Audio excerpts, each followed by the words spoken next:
Welcome. In this lecture, we're going to go through the first of these circumstances. So we're going to look at where the degree of q of x is greater than the degree of p of x. So we're looking at this one in this lecture. Okay. So what happens here? What happens here? And now I'm going to shift over. I know I was using orange for degree. We're going to separate it to be like as x goes to minus infinity. Versus x goes to infinity, and red is going to be as x goes to infinity. I think it'll be a little clearer if I do that. So let's go ahead and look at that. So what does this mean? What circumstance are we in? So we're in as we're going to input. So as we input, so in the first circumstance, we're going to be inputting larger and larger positive x values. So as input larger and larger, and then we're looking at positive, right? So that would be like this. So positive x values, or we're having larger and larger negative x values. So or the other thing that could be happening is we're looking at a larger and larger negative x values, so or larger and larger, and then we have negative, so like this. So negative, so this we're talking about like minus x values. Okay, and what happens there? So in either of these circumstances, we're going to have the p of x over q of x. So we're looking at when we have that p of x over q of x is going to get very small, so it gets very small. So when this rational function gets very small, right, or a way to think of that is approaches 0, so it limits to 0. Okay. i.e., so what does that kind of mean, like kind of symbolically, i.e., we're going to have that the limit, and this is where I decided to switch to this kind of color scheme so that I could line this up like that to make it clear, so that we had the limit as x goes to infinity of, and then we have the same function, so p of x over q of x over q of x, right, that this is actually going to equal 0. Okay, so my outputs are approaching 0 as I put in bigger and bigger positive inputs.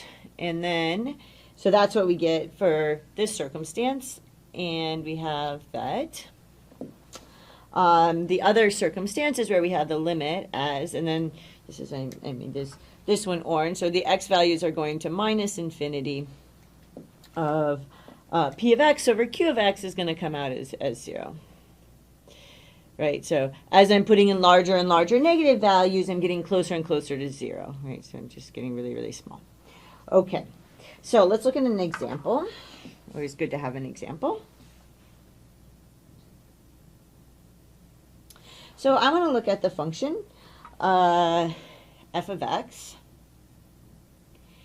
equals, and then I'm going to have 1 over x cubed. Okay. And let's first check that we're in this circumstance where we want the degree of the bottom to be bigger. So let's kind of look at what these two degrees are. So on top, right, this is the same thing as x to the 0, right? So I've got that if it's x to the 0, right, so maybe I'll even kind of highlight this. So this is equal to x to the 0. But when you see that it's equal to x to the 0, then it's easier to see that the degree is going to equal 0. Nope, we're just doing that in blue so that we don't get it confused a little bit. We're using orange for something else in this particular lecture. So the degree is going to equal 0. And then on the bottom, we can see from there that my degree is going to equal 3. Okay, so we are indeed in case 1. Okay, so these are going to tell me we are in case 1.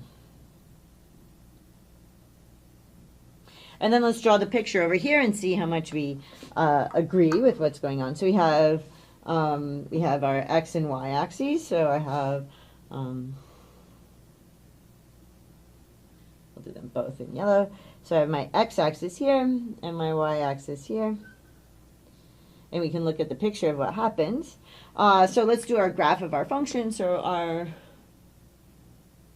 wait, this is going to be our y.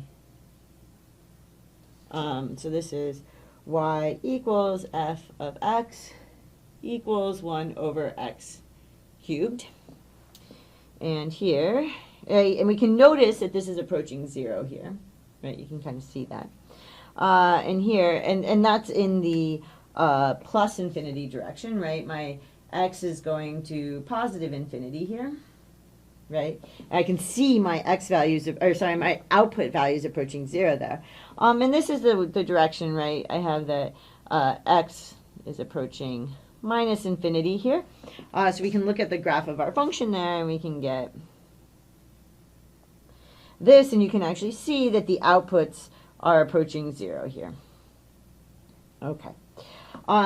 So we have, looking at over here, we have that y equals 0 is a horizontal asymptote coming from here.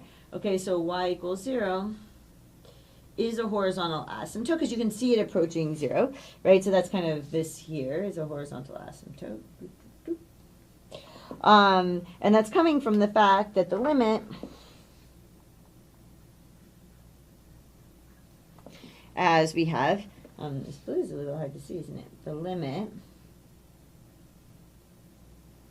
as, and then we have x approaches infinity of, and then we have this function 1 over x cubed, right, that this actually equals this 0.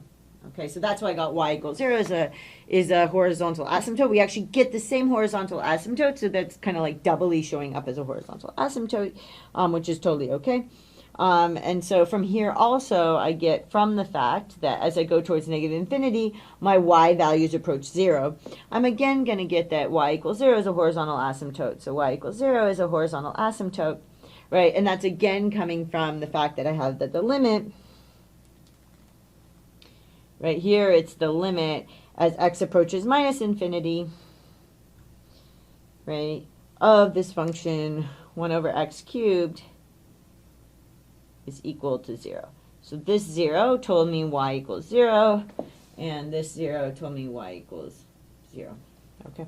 So what's happening, right, so to kind of talk it through a little bit, I'm looking at what happens as the x values go towards positive infinity, so really far to the right, or negative infinity, so really far to the left, and I want to know what their approach, like what my output values are approaching.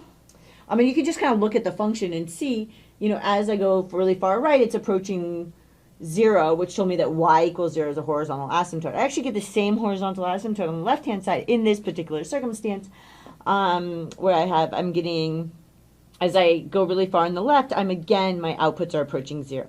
So that would also give me that y equals 0 is a horizontal asymptote. It happens to give me the same one. If they gave me different values, I just end up with 2 horizontal asymptotes. Okay, so I hope that made some sense, and I will see you in the next lecture.